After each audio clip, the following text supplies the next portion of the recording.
This is the London Fintech Podcast, brought to you by your host, Mike Ballerman, bridging the worlds of suits and t-shirts, of finance and technology, bringing you insights, stories, and inspiration from the golden age of opportunity and innovation happening in London right now.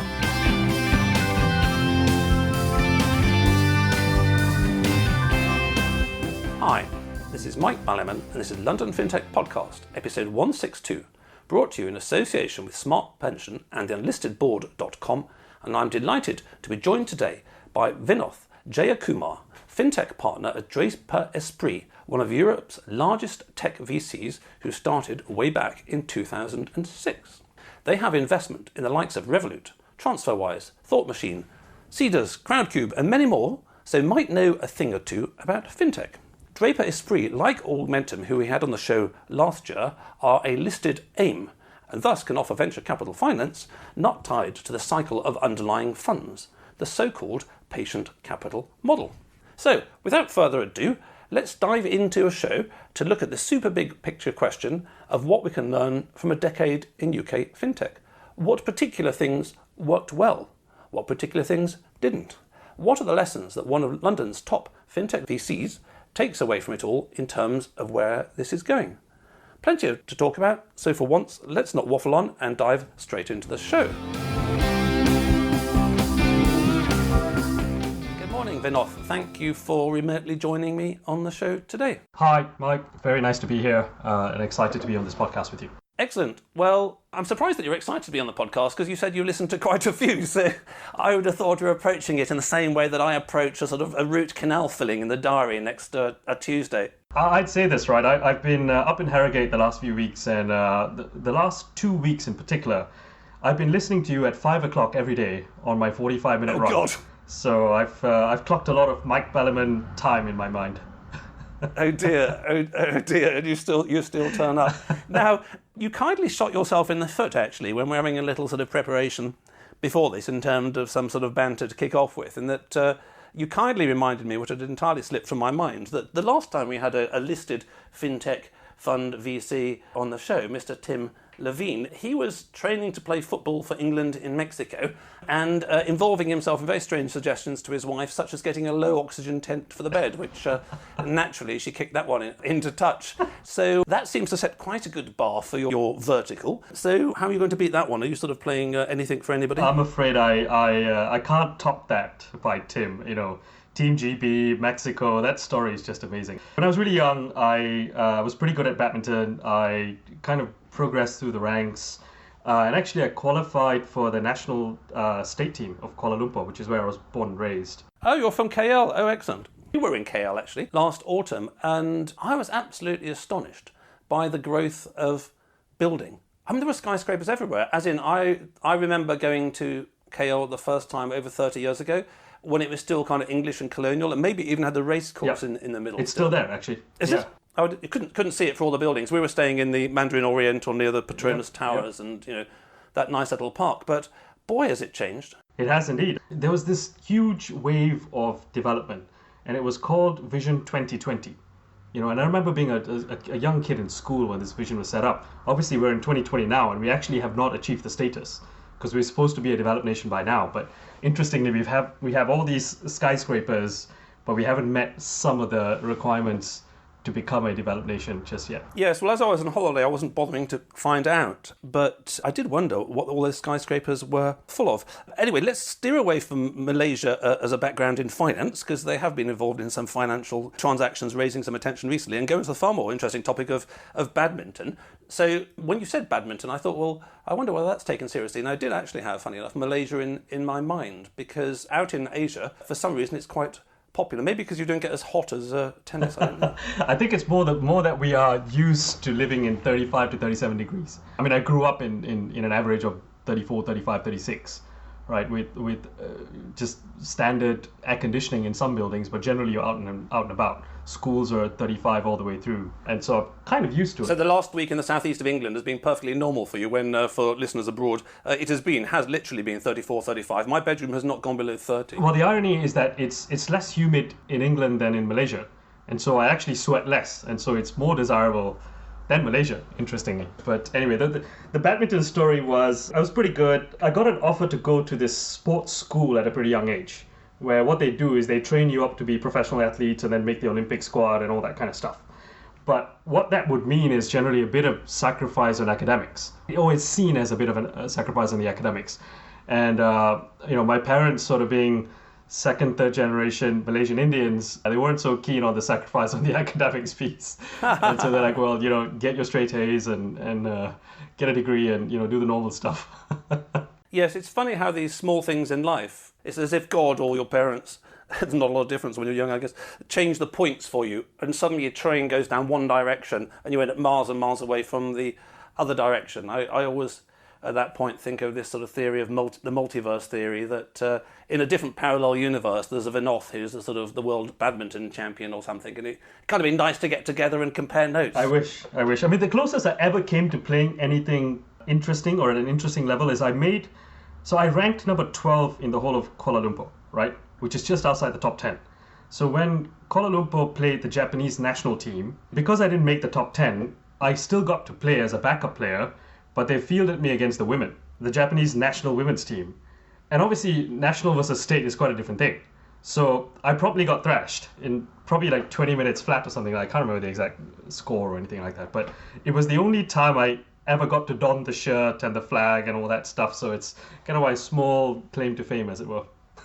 Well, I think that probably does beat Mr. Levine in that you sort of did represent your country at a young age. But as my mind is now full of you being thrashed by the Japanese ladies team, it's probably a very good time to rapidly move on, change the points of this podcast, onto your career journey. So you were very good at badminton, and your parents thought that doing sums and exams might be quite helpful. And what happened next? Why did you leave one hot, humid country for one that's been briefly hot and not so humid? Well, actually, I came here for university, so I studied in London at the London School of Economics, and promptly as a graduate of the school, ended up in a career in finance. So I had a very short stint at an investment bank, and then I actually took some time out. So I went to China for a year to learn Mandarin and to teach English and travel and all of that kind of stuff. And then I came back, I joined a boutique management consulting firm, which was the only firm of its kind that allowed you to also qualify as a chartered accountant. And so I did that for about 6.5 years, qualified as a chartered accountant, and worked on various different financial services consulting gigs, which were 4 to 8 week sprints, as they were, 100 slide decks, master at Excel, and all that kind of good training you get when you do consulting. You hate it when you do it, but all the years later you kind of go back to kind of appreciate the skills you learned. Yes, it's interesting actually how many people around that do know some Mandarin. Shout out to Alexandre Gaillard. Hello Alexandre, if you're listening. Last time I caught up with him for breakfast, he was telling me he listens to Mandarin podcasts, which is a pretty cool thing actually. The only Mandarin I know, and I definitely can't do the tones, is something along the lines of Juni Shangzhe Kuai Le. Happy birthday to you. Yeah. Well, Bridget and I are actually doing sort of an Taoist internal alchemy course at the moment, which is the sort of nearest to China. And actually, it's very interesting just on that. It actually does relate to innovation. So donkeys years ago, I read an interesting book called Opening the Dragon Gate, or something like that, about the complete reality sect, the Dragon Gate sect of Taoism. And this was all about 15, 20 years ago. And I thought it was a work of fiction. I mean, talking to 250-year-old turtles who talk back and, talking to the sky dragons and all this kind of jazz. And I thought it was totally fictitious, about a chap called Wang Liping. But anyway, then back in the day, Wang Liping turned up and was busy healing Boris Yeltsin as the result of the sort of Chinese premier, and he is the head of the Dragon Gate sect. And this kind of Taoism is super, super, super esoteric and super unknown. But coincidentally, simultaneousness, there are 2 online courses have opened up roughly at the same time at the moment, doing basically internal energy work from the Dragon Gate sect. So the world is changing, not just in the FS and Fintech world that we're also familiar with, but this sort of digital stuff is affecting not just content delivery, but social stuff. I mean, Taoism survived for 1,000, 2,000, 5,000 years, pick whatever number you want, in China by being utter sort of, my lips to your ear kind of stuff and don't tell anyone else. And the whole world is changing, to start off with a cliche, but to start off a cliche talking about innovation and change. Fair enough. Right, good. Okay, that's a good answer, which means we can go into the fintech then. So, I say go into the fintech, but a bit like Taoism, you have to kind of define the words. So, I tend to use the word fintech to mean new providers of FS to the people or to companies, kind of fintech. But fintech as a whole is fintech and tech fintech. How do you define this funny word that's been around for quite a while? How do you decide whether something's a fintech or something isn't? Or do you not even worry these days about whether it's a fintech and therefore it's in your part of the portfolio, or it's something other tech and therefore in one of your other partners? No, we're not territorial or precious about any of those things. We operate and act as one team of 10 partners and a team that sort of works out where the best entrepreneurs are and what can we do to help them. But actually, Mike, one of those interesting things is a couple of months ago, I was curious about where the word fintech even came from, or how was it coined. So I did a bit of a search, and it turns out that according to the New York Times, the word fintech, obviously, which is short for financial technology, was coined by Citicorp when they set up a thing called Financial Services Technology Consortium in 1993. So an interesting, fun historical fact. And it sort of takes me back a little bit because, we were talking about what does the history of fintech look like over the last decade. But actually, if we go back a bit further, for me, there are a couple of markers in the sand, as it were, with some of the key historical happenings within fintech. In 1999, 2000, you had PayPal, which kicked off the first wave of fintech. Today, the payments landscape has completely evolved around the world with wallets and account-based payments and card-based propositions and all of those things. PayPal is obviously still a behemoth. In 2005 and 2007, you had the wave of peer-to-peer lenders. Prosper Lending Club in the US, Zopa pioneering it in the UK. I was actually an early adopter of Zopa. I remember being at that early adopter party that Giles put together in Covent Garden. I think this is 2007, 8, I can't remember exactly when. Wow, that is pretty super, because really nobody knew anything about it and even fewer cared at the time. Neither did I, to be honest. I was just curious. I put in 1,000 quid. It gave me a better interest than the bank. I was like, what is this? How does it work? And they had a really interesting website that explained how they blend the bonds, which in today's world is kind of how you create a sinking fund. But it was very simplistic as to this is how much risk you want to take. And if you want to take this amount of risk, this is how you do unsecured versus secured. And then you go into people who buy cars versus pay off credit card debt. It's like things you can relate to. If somebody's paying off credit card debt, that's more risky than paying off a car, because you know that their affinity towards a car is going to be higher, right? It's just basic stuff like that, which they kind of helped educate the average ordinary person. Anyway, going back to the sort of timeline of stuff. 2007, we saw the wave of M-Pesa in Africa. It became the sort of the poster child for mobile payments. Turns out, back in my previous job, we'd done a bit of work for Vodafone. And Vodafone was one of M-Pesa's first partners out in Africa. And one of the things we learned doing that was people in Africa trusted their mobile phone networks more than they did the banks. Yes. And so they would rather put their money under their pillows or put it in mobile credit. And so the telcos basically saw this as an opportunity to create banks or financial services ecosystems. And M-Pesa was that sort of market-leading product. You've just given me an interesting idea, which is at the rate the UK finances are going, maybe I should move my sort of small amount of funds into telephone credits as a sort of rather safe. Well, I don't think you're going to get any yield on that, so I'd be cautious. At least it may not be a negative yield, unlike sort of gilts or all these things I keep reading about but don't really follow these days. Yeah. 2009, we saw the first release of Bitcoin. Off the back was what is now the seminal white paper that Satoshi Nakamoto wrote in 2008. He set the tone for the 21 million coins through to 2040. Obviously, the founding partner of Draper, or what was DFJ, Tim Draper, is one of the most prolific crypto investors in the world. In 2011, we saw Google Wallet, which for me, was a really interesting first foray into how you use your mobile phone in payments using the NFC chip. I should flag that these are things that were, I think, salient to my mind, as opposed to truly being, the markers in the sand of fintech. 2015, we saw Alibaba pioneer face authentication. This is well before the iPhone made it famous. So, Jack Ma was kind of very much ahead of the curve. And we see that a lot out of Chinese fintech.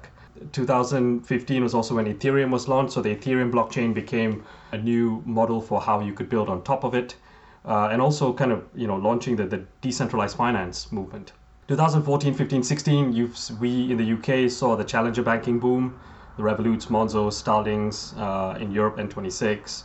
2017, 18, there was the ICO boom. We had one or two portfolio companies try to launch their own ICOs. I'm not sure where we've landed on those. They've increased complexity, whether it's through a utility or a security token. And actually, I think VCs haven't quite gotten comfortable with how you interact with equity versus ICOs. And then 2019, I think the big thing that happened for me last year was the Apple Goldman Sachs nameless, faceless card. That was a brilliant sort of invention. 2020, I don't know yet. I think the only thing that's really happened is a couple of large, interesting transactions, such as the Encino IPO or Galileo being acquired by SoFi. I know I shouldn't laugh, but that would sound very good, sort of written down. This is definitely a focused VC for you. In 2020, the only interesting thing that's happened, mentioned some financial transaction. There's a virus going around, but let's get on to that later about the future. Okay, well, that's interesting. So I like hearing your history, because by now the whole phenomenon, as you say, is going on so long, it's so complex that you need an encyclopedia to write it up, and it's a bit like a thread in a weave. I quite like the way that you're looking at the sort of the tech backbone of it, because in a sense it's technologies that, it's like a sort of the spine of a Christmas tree that you can hang the sort of branches on, and the baubles on the branches and all that kind of jazz. And obviously in the short time available, we can't cover this whole encyclopedia as a whole, but in terms of the successes, would you like to pick out 2 or 3 that you think have been sort of quite outstanding, and in a sense, again, just at a high level, what kind of 2 or 3 factors you think were really important for that, insofar as those people who are entrepreneurs lower down the pyramid than the mega successes of the last sort of decade or two can actually take away from this podcast the idea that they need to focus on X or Y. Last time's podcast was with a great entrepreneur, Clay Wilkes, about what makes a great entrepreneur, and a number of things that he said were very good for us all to emphasise in our lives. Talking of a lot of this stuff, just hearing you there, one of my takeaways is that, PayPal's a good example. One of the things that really helps you go viral successfully is to be relatively simple. I've got a simple proposition. I've got this thing called a headache tablet. Here it is. You've got a headache? You take this, it'll be fine. It's really easy for you now to spread that message. In 5 seconds, you've got a message that you can tell your neighbour, kind of stuff. You're a VC, so you probably get even more than I do, but I get hundreds of emails a month. I look through them and I haven't got a clue what they're doing. There's a plethora of companies innovating in various different niches, and some of these niches add up to be quite big things. And so to anchor the conversation here, first of all, I realized I didn't quite fully answer your previous question, which is, how do we think about verticals? Broadly speaking, we just kind of think about it as B2C versus B2B. I know you can cut it up into various different slices. We don't quite do that because we sort of do 12 to 15 deals a year.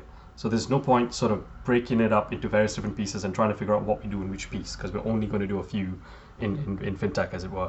But broadly in the B2C space, we look at the challenger banking plays and also the neo-broking plays. So we are investors in the likes of Revolut and N26, and also investors in Freetrade. I think if you look at the successes, we've got 2 of Europe's most valuable fintechs out of London, TransferWise and Revolut. Both of them, I think, now in the 5 to 5.5 billion valuation range. You have Klarna out of the Nordics, also at 5.5 billion valuation range. If you think about sort of the genesis for where these plays came from, there's a serious amount of angst amongst people who are looking for fundamentally different basic products, right? So if you peel the layers back, say let's take a Revolut, for example. What they did really well right at the get-go was to build a very simple product, card-based proposition that solved one big pain point seamlessly. And in that case, it was just travel money at interbank rates, right? Nobody could really access them. Even if you could, you had to be privileged in some way. And actually, theoretically, the amount it saved for people might not have been that much. But because of the user experience, it made them get hooked into the ecosystem, right? And as a result of that, they managed to reinvent what banking could look like. Because I have this debate with a lot of ex-bankers, some of them within my own portfolio, where they say these Revoluts, the Monzos, the Starlings, they're never going to work because the big banks can just crush them. The big banks can discount. The big banks can offer high interest rates and all that kind of stuff. And I say, well, actually, I think you're not approaching it from the mindset of these founders. So using the Revolut example, they have fundamentally reinvented what banking looks like. One of the main things is, for example, they've invented what I would call the Amazon Prime or the Spotify of financial services. Why do people pay $6.99 or $12.99 a month for banking when banking in the UK is generally free? It makes no sense. I don't know. I've wondered that myself. What is the main reason? To my mind, I think there's 2 things. The first is you cross the trust chasm. I trust you with my money. I know it's safe, and I know you will do what you say you will do with it. So if I'm making a payment to you, or if I'm making a payment at a merchant, at a shop, it will transact successfully, properly with real-time notifications, right? The second is the complete user experience of how you do it. So you got the trust element and you got the user experience element. And I think if you combine both those things, people start to think about how they interact with their money in a completely different way. And Revolut's then piled in a whole bunch of other value-add stuff like insurance and concierge and travel perks and all of that kind of stuff, which people have historically not gotten from their banks. So now the bank is thinking about how can I be more of use to you, as opposed to here's where you keep your money and do stuff with your money. This is more of a every tier of my life, this is what I do with it. Revolut's now also thrown in the children or youth accounts, where you can help your children learn how to use money and set rules and all that kind of stuff, which is, it just takes you deeper and deeper into the ecosystem. I see. So hearing you say that makes me think that there was sort of stalactite and stalagmite.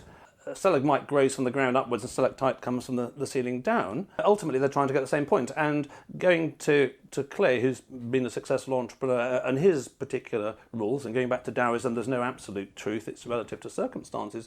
I mean, one of the things was one of his maxims, which is to start a business on day one, you know what the business model is, which I call the stalactite.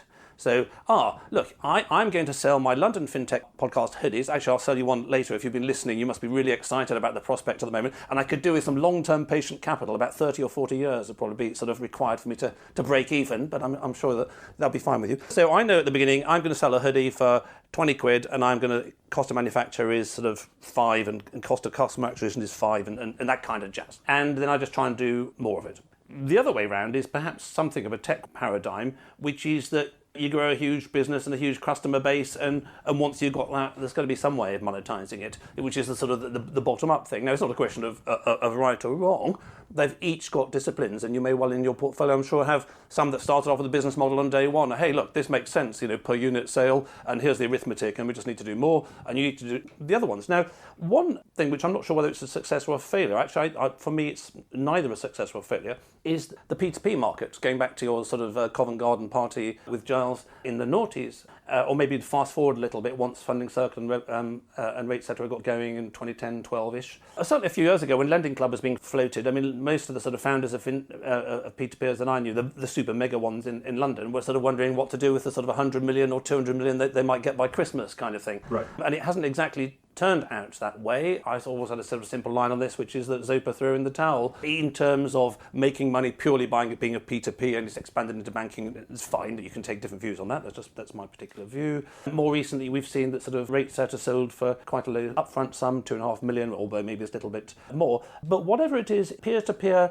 didn't succeed sort of astronomically as it was hoping to, along the lines that, look, this is just much cheaper. Banks are these big things. They've got all this stuff going on. Anyone's been inside a bank, there's tons of stuff going on. My God, that's expensive. All we do is got money coming in and money going out. Let's make that cheaper, which was potentially a kind of knock the ball out of the park model in 2005 or 2010 or even in 2015, I would argue. But it hasn't been.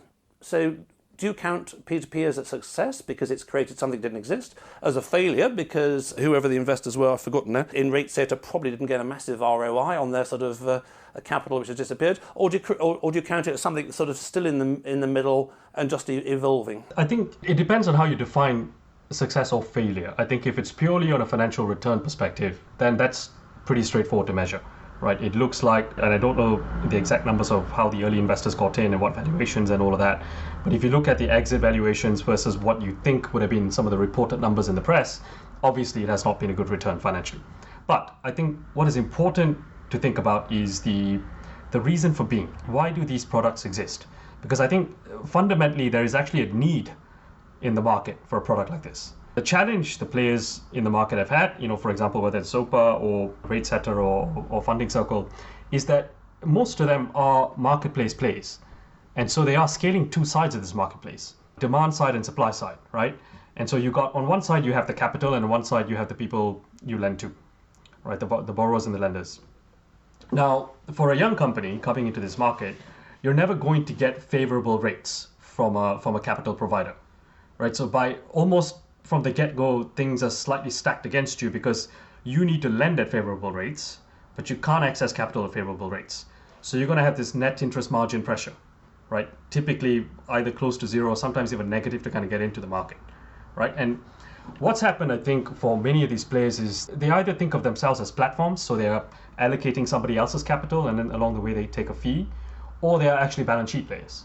Now, the balance sheet play requires a much longer term take on the quality of the credit, and you know this, you've run risk books before, is to think more about, what do the cash flows on this type of book look like further down the road? What do the default rates look like? Typically, quite a lot of the lending is in unsecured lending, right? And so it is much harder to underwrite, but you also have this explosion of data availability. So a lot of these guys are able to now read and underwrite new types of data that you don't get from Experian or Equifax, right? That might be social media, it might be job board listings. In fact, there's actually a very interesting company called AIRE, A-I-R-E, which is kind of is it a new... He was on the show earlier in the year. Right, okay. So you know all about it. The way in which you think about that is also the very same data that's been now democratized through open banking or general availability on the internet. Everyone can access that. So it's no longer special, right? So now everyone can underwrite the same data. It's how you underwrite it. I think regardless of how you've chosen to underwrite it, the net interest margin pressure hasn't changed. So the only thing you can really do is to underwrite as well as you can so you don't make a loss, right? So you've got a top line versus bottom line debate. And I think where we are now, I think we're, 15 years forward from founding of most of these companies, we're still seeing that same pressure apply. Yes, I mean, hearing you speak, I think one thing that sort of leaps out to me, and certainly the market has been evolving for some time before regulatory pressures kicked in, which have been another challenge to innovation as a whole, as everything is sort of made more round peg or square peg and triangles get sort of regulated out, is that, as you say, they were trying to do two different things. On the one hand, they were doing what banking has always done, which is to grow a credit portfolio. And as you say, different words, how hard can it be? Well, the answer is harder than you might imagine. Mm-hmm. But it is the single largest vertical to apply yourself to, right? Absolutely. Well, banking's been at it for centuries, but there are centuries of examples of it. It's a bit more of a challenge than you might think. And on the other side, they were trying to reach all these retail people and to attract them and blah, blah, blah. Now, of course, on that side, that evolved pretty rapidly, especially starting in the US with just institutional funds coming in. It's much easier to sort of get, 50 mil from somebody or the government or something like that, and then go and buy your credit portfolio. So I think the first thing is they were trying to do two things. And I think then the second thing, and I did make this point at the beginning, but, well, I say the beginning, but, 2014-ish, 2015-ish, but at the time it was sort of hype and excitement and updraft, which is that the idea, which is correct, which is their cost base is lower than, for the sake of argument, HSBCs or Citigroups or something. Yes, that's fine, but the practical challenge is that they are taking £1 in and giving £1 out. Mm-hmm. Whereas, for the sake of argument, keeping it simple, a bank takes £1 in, prints 9 and sends 10 out. Therefore, roughly speaking, fag-packetly, it wasn't a question that they had to be more efficient than banks. I'm sure they are, but they had to be 10 times, for the sake of argument, more efficient, whilst growing two businesses as evolving companies. Anyway, so as you say, as they carry on, Lending Club is still there, funding circles on the stock market. I was talking to somebody that knows the credit market for SMEs extremely well indeed yesterday, and they were telling me that one of the problems in the UK for fintechs, and this is a different topic entirely, is that the government has somewhat nationalised the lending market with all these sort of various schemes and all that kind of jazz. But let's come back to the future later. Okay, so before we look at sort of failures, we mentioned Revolut as an example of a company that not just you like, but everyone else likes in terms of valuations. Are there any one or two other themes that you can pick out, Vinoth, about the kind of things that have driven astronomical success or even pretty good success that you think could be copied and the market and new founders could be doing more of? I think one of the things that stands out for me is things like Klarna, obviously a European success story. Now, the buy now, pay later market is nuanced, and there are lots of different takes on it. There are lots of moral debates about should you be encouraging people to buy on credit and pay later, and what does all of that do? And my view on that is actually if you educate people early enough in their journey that actually credit is something you should smooth out over the long period of your life as opposed to big bang events. Not rack up credit card debt just out of university and then get a job and then buy a car and buy a house, and then you got these three big things that have happened. Actually, if you start to think about why are you using this type of cash flow in a certain way, what is your income like? What are your outgoings like?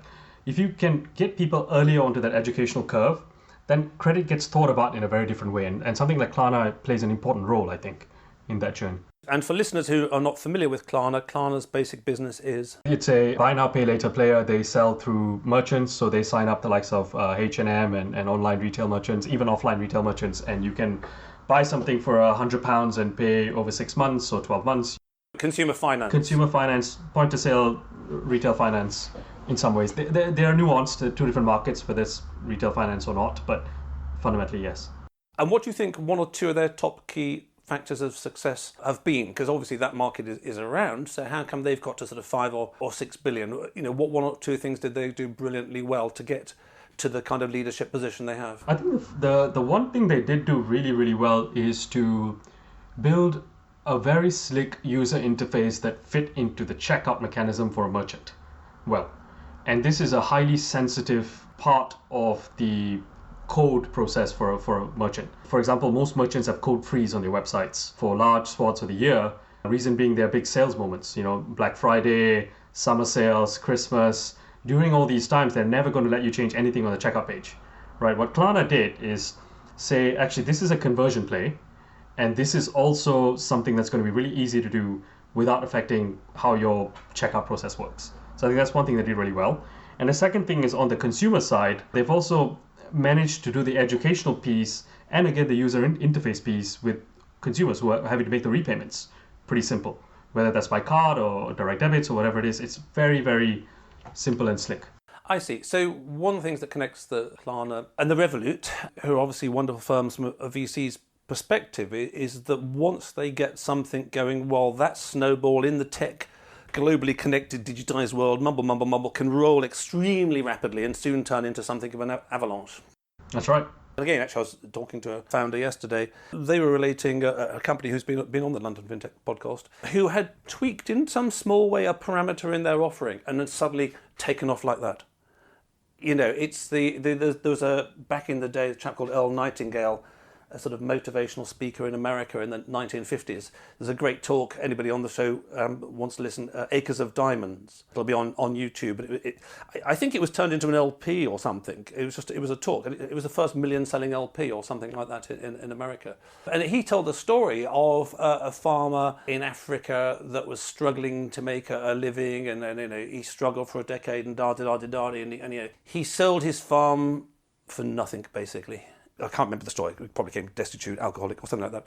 The person who bought his farm found diamonds on the farm, became astronomically wealthy. The point of the story, of course, being not just literal, as in anybody who's listening to the show who has a farm isn't making money, dig down and see if you've got diamonds, but it's more that when you lie on your bed at night, your head is on the pillow. Maybe under the pillow there are acres of diamonds. And maybe you've got a business proposition, and Fintechs listening have got a business proposition.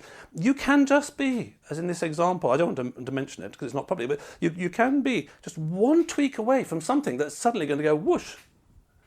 It's like designing an aeroplane. Your airplane ain't flying particularly well, and I don't know, you fiddle with the tailplane, and oh wow, which must be a frustrating thing from an investor's perspective. I think this is now 10 or 15 years ago, there was the lean startup movement, pioneered by Steve Blank and then made famous by Eric Ries. There's a book about it and all that stuff. And that goes to your point about these small tweaks. They broadly call it A/B testing, but the small tweaks that add up, they compound, and then they create a movement, and that's the one that kind of generates the momentum, right? And I think great companies do that a lot at high speed in quick sprints. Revolut's got its team set up in a certain way that allows them to do that at high speed. I don't know the in and outs of Klarna, but I imagine they do have the same setup. Spotify, for example, made famous the squads model in terms of how they do testing and development. If you look at the culture of how these companies are set up, they are almost by definition designed to take advantage of these small tweaks at high speed to know whether they'll work or not. And when one does, they can do the next one, and then it compounds. So I think that's the bit that I don't think any VC can predict. And I think you just kind of got to let the entrepreneur do what they do best. And I think when you see the momentum rolling in for a later stage VC like myself, we can then pile in. But again, it's a function of letting the entrepreneurs do what they do. Maybe we should talk a little bit about some of the failures. I'll sort of set the ball rolling here with one of the things that you shouldn't do, which hopefully everybody knows already, but for those people who don't know it, they can learn the lesson, which is one of the firms that was very good at fintech and was very good at sort of chucking small pennies in loads of directions, getting the feedback and finding which direction worked, and then chucking more pennies in that, refining it, was Wonga. And they were very, very successful for quite some time, and nobody does mention them anymore, and everyone looks at their shoes when you do, because one of the sort of simple lessons learned is don't make up the names of lawyers who don't exist and write letters out. So there was something of a control issue around there, which was a trifle unfortunate. And I'm tempted to say that's ad hoc, because no other fintech off the top of my head has written letters from lawyers who don't exist and therefore sort of shot themselves in the foot. But in a broader context, we had Wirecard this year, who also had control issues. And in terms of my book, one of the things I emphasise is that if you've got listed company governments, most of that is A, procedural and B, bureaucratic these days. But actually the chief concern, even before it was if you or I are suddenly on the board of HSBC tomorrow, we're not worried about HSBC's fire going out overnight. We are slightly worried that we come in tomorrow morning and, I don't know, HSBC sort of Penang has blown up or something. Some branch we didn't even know doing something we didn't even know about. So a lot of listed governance is about making sure there ain't an explosion. There's so much steam, there's so much fire, there's so much water that the risk is explosions. When you're in a small co, if you take a couple of weeks off, your small co can die if it's like one person or two person. If you get run over by a bus or something like that, your business is going to go out. So for me, the journey of a startup, you and I have an idea in a pub, and then one day we're listed on the FTSE. The journey is one from corporate creativity to corporate control. Having said that, it is very easy to overemphasize pure corporate creativity, and you sit on many boards, you will know this, and it's really important for quite a long time in businesses that it's really creative on the board, and the board's helping them grow. But at the same time, it's very easy to get excited, and this happens in old FX. I mean, Halifax is another example. It's very easy to forget, especially in finance, that control is also important. I'll start with one lesson learned, which is that you must do corporate control. Don't make it 110% in your board meetings being corporate control. You want some corporate creativity. But when the control goes wrong, you can have built a great business with much pain, much VC money. You can have been really successful. Then, oh, fuck, the whole thing's blown up. Shit. And then it's too late. It's like when you're a kid, you kick your football through your parents' plate glass window. The window's broken. You can't stick it back together. If control's a factor, what other lessons about things that didn't work out?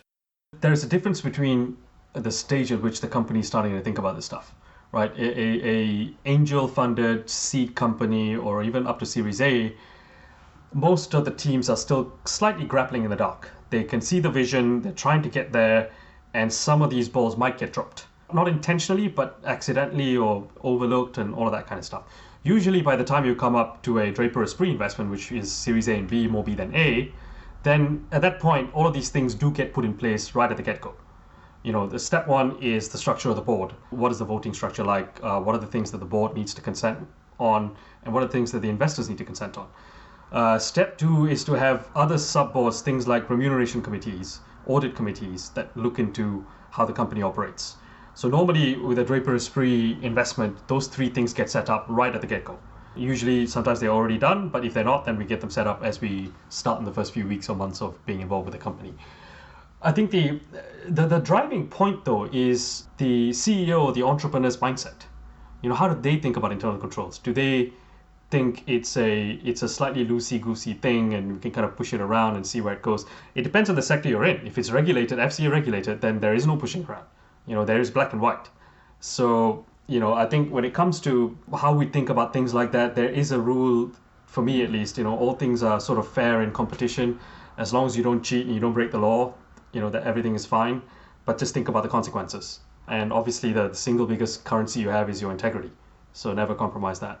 Absolutely, and plenty of founders whinge about VCs in the way that sort of VCs, when they're in the bar, whinge about founders. It's their kind of dynamic. But VCs bring two things apart from the obvious of capital and expertise, and your mileage may vary in terms of how much of that comes. But one of which is they provide liquidity events. They provide pressure for that. So I've got an investment 25 years ago in a small company. There ain't no VC. Nobody's pressuring the founder. He's turned it into a nice, comfy lifestyle business. I'm never going to get my goddamn money back. So that's one really important thing. And the second, as you say, is actually, somebody like you is as I call you, a professional boarder. You professionally go to board meetings. You go to many. You've got lots of experience. A first-time founder may not have been to a board meeting in his life, and they do the seeds and the kind of stuff. So they don't know what they don't know. We talked about controls. I mean, one of the things that's, in a sense, a failure, I wouldn't use that word myself. I would just say a fascinating experiment that hasn't panned out like the hype 5 years ago. Nothing pans out like the hype 5 years ago, which is Bitcoin, which is, from one perspective, it's been the most astronomical success in fintech. If you bought one Bitcoin whenever it was 12 years ago, then you could have your own badminton team and your own badminton stadium by now. So that's been a brilliant investment. Having said that, it's sort of gone up and down, and it does kill polar bears, which is a little bit unfortunate. And we hope the next iteration doesn't kill polar bears. How do you see something like Bitcoin and other cryptos? Crypto in general, we are extremely bullish on and positive on. I would say that partly because we are invested in the segment. Tim Draper is one of the largest Bitcoin owners in the world. But I think the important thing is, what has it set off? As a result of that seminal piece of work by Satoshi Nakamoto in 2008, what has it made us think about? What does it mean for currency as a store of value or a currency? What does it mean to be decentralized outside of a banking system? And I think, it puts power back in the hands of people. And so that means that you start to think about new forms of innovation that were never possible before. And so what I'm excited about, for example, is decentralized finance. All the various use cases that you can get out of a blockchain-based model, whether it's with a cryptocurrency or not. You can have mortgages that are in the decentralized world. You can have savings accounts that are in the decentralized world. That, I think, completely kind of removes the boundaries and borders of how you think about money. Now, yes, you do have the regulatory point of view. I really like the FCA's stance on Facebook's Libra project. In fact, I don't know where the Libra project is now, but I remember reading this in the press, and I think, if I'm not phrasing them incorrectly, it was, we would welcome it with an open mind, but not open doors. Right? Which is a really interesting thing for a regulator like the FCA to say. I consider the FCA the foremost forward-thinking regulator in the world compared to all the others we've seen. But, it's one of those where they're basically saying, look, come and talk to us. We'd love to learn how this works. We'd love to see how it fits in with our thing. But don't assume we'd allow you all the connections into the systemic stuff now. All right? Which is a good thing to do. The sandbox is a great success. Right. Okay. Regulation is another thing entirely. I kicked that around with Sir Paul Tucker. Certainly the UK regulator was for some time leading the way. And I'd rather go back to the libertarian point you're making. There's massive state overreach going on right now, left, right and centre. So anything that helps remove the state from micro-controlling every aspect of our life is something that would please me and also please Sir Paul Tucker when he was on the show and Lord Turner. So very briefly, time has gone on. We've kicked around some interesting things. I hope listeners have got some good ideas for their businesses. Briefly, because again, we could do a whole podcast on this, how are you seeing the world going forwards? When you're looking at the millions of applications that no doubt come through your door and people wanting sort of money and all that kind of jazz, what is it, Vinoth, that's getting you excited at the moment that makes you sort of wake up and think, wow, I'd like some of that in our portfolio? If I connect it to the thesis that we're building at Draper Esprit, going back to one of the earlier questions, there's two broad buckets of things we are investing in Fintech. B2C, historically, we've done the likes of the challenger banks like Revolut and N26. We're also in neo-brokers, things like Free Trade. B2B, which has been a more recent theme, it has actually come about as a result of doing Revolut. We started to explore the technology stack that enables them to be who they are. We are investing actively into payments, core banking systems, and fraud. And I think if we look forward, some of the thematics that have become increasingly more exciting, and I think some of these founders you've actually had on your show before, there is a huge push towards democratizing access in general. So the Free Trades of this world, the Crowdcubes, the companies like Primary Bid. We are also seeing, maybe it's not so new, but it's embedded finance. Companies that have an edge to distribute financial services because of their position in the market. They don't have to be a financial services company. And we're seeing this example across many different verticals, from Google doing Google Bank, or Grab, the ride-hailing company in Asia doing Grab Pay, Amazon Pay, Alibaba and Ant, Tencent, WeChat, WeBank, WePay. That kind of stuff is increasingly becoming embedded into how we think about where the next big outcomes will be. We're seeing interesting models develop in how people get paid. For example, income streaming becoming an interesting topic, real-time pay. We're thinking through a little bit about what the nuances in the future of employment would look like. And to give credit to one of my friends, Yusuf at QED, he coined a term called the workplace bank. It's an interesting theme to think about because actually most of financial services is about how you capture income or how you capture spend. Every time you touch money, you either make money or lose money, right? It costs something and there's a revenue generation opportunity.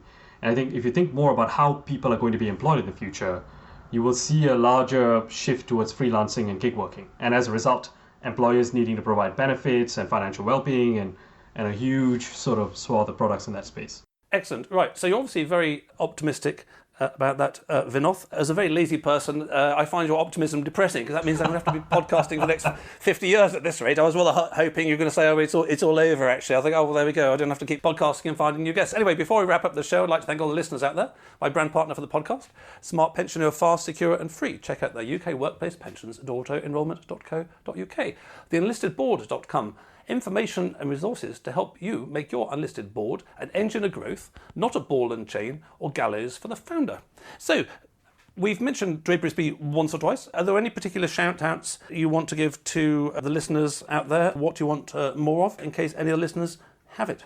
I just quickly do a wrap-up of who we are and what we do as Draper Esprit. Draper Esprit is a public listed venture capital fund. We started quite a long time ago in 2006. We are slightly later stage, so we're investing in Series A and B, more B than A. Those things are labels, but it just means that, it's typically different stages of companies. Minimum investment to maximum investment generally is? Would be 10 to 30 million, roughly. That's what I mean by slightly later stage. As you would be aware, you've had Augmentum on the show before. Being listed means you're a patient capital fund. The fund is also evergreen, so capital coming back stays with us on our balance sheet as opposed to going back to LPs. LPs benefit by share price rising. And as a result of that, we can kind of do the stuff that takes much longer than 10 years to build. Things like Revolut or things like Thought Machine. These are 10, 15, 20-year plays. And so for us, we're excited to be kind of thinking about what the future holds for us in that space. Interesting, yes. And on that point, I always think that the phrase patient capital is no doubt a rod for the backs of the likes of you and Tim. So when you're both funding my London Fintech podcast, Hoodies Venture, and in 20 years' time you're saying, how come you haven't made a profit yet? And I say, I thought you guys were patient capital. Patient and successful, maybe. Yes. Well, actually, I'm going to have to rethink my business plan. I shall send you my 100-page PowerPoint later. Well, thank you for that, Vinoth. I really enjoyed your tour d'horizon, and I like your optimism. And in particular, I like the way that you look at the past and you see plenty of lessons for how things that can be done better in the future. So I wish you and Draper Esprit every success in the future. Thank you, Mike. That was fantastic. Thanks for listening. If you have any challenges or needs with your unlisted company board, get in touch with me at mike@londonfintechpodcast.com. We could sit in a bender all day, watching the firelight dance, watching the firelight dance. We could walk in the mountains before dawn, watching a happy moon ride, watching a happy moon ride.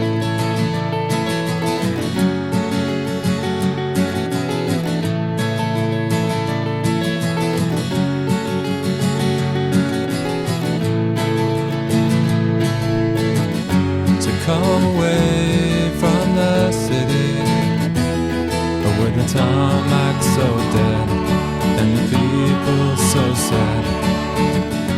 Come away from the city, with the faces so grey, with the pain of the everyday.